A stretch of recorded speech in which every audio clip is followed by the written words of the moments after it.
एक छोटे से गांव में पप्पू नाम का एक नन्हा लड़का रहता था। पप्पू को पढ़ाई बिल्कुल पसंद नहीं थी। स्कूल का घंटा बजते ही पप्पू का पेट दुखने लगता।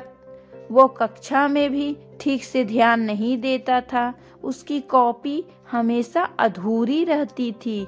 वह परीक्षा में उसे कम अंक आते थे।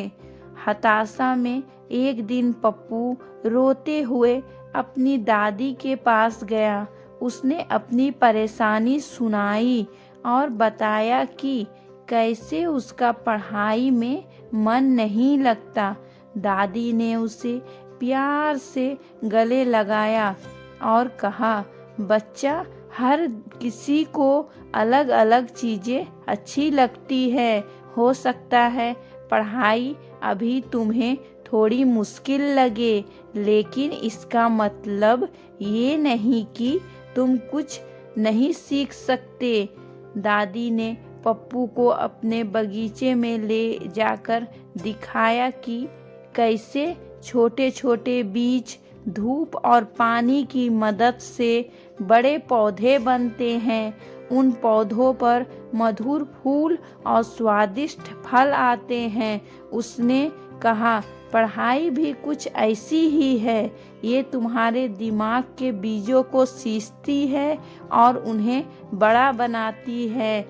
इससे तुम नई नई चीज़ें सीखते हो और दुनिया को समझते हो। पप्पू को दादी की बात समझ में आ गई। उसने सोचा कि वह पढ़ाई को एक मज़ेदार खेल की तरह समझकर देखेगा। उसने अपनी कॉपी को रंगीन पेंसिलों से सजाया और कक्षा में ध्यान से सुनना शुरू किया। जब उसे कुछ समझ नहीं आता तो वो बिना हिचकिचाए टीचर से पूछता। धीरे धीरे उसे पढ़ाई में थोड़ा मज़ा आने लगा। उसने किताबों में नए नए जानवरों के बारे में पढ़ा, अलग अलग देशों के बारे में जाना और गणित के सवालों को सुलझाने का मज़ा लिया। हर बार किसी मुश्किल चीज़ को सीखने पर वो बहुत खुश होता था। कुछ समय बाद परीक्षाओं में पप्पू के अच्छे अंक आने लगे और उसके टीचर और साथी उसकी तारीफ करने लगे। पप्पू को अपने आप पर गर्व था।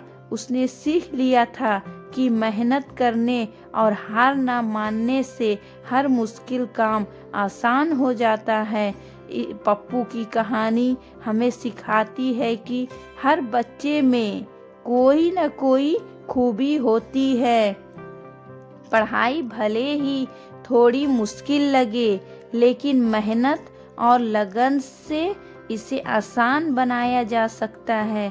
सीखना ना सिर्फ ज्ञान देता है, बल्कि हमें खुश और आत्मविश्वासी भी बनाता है।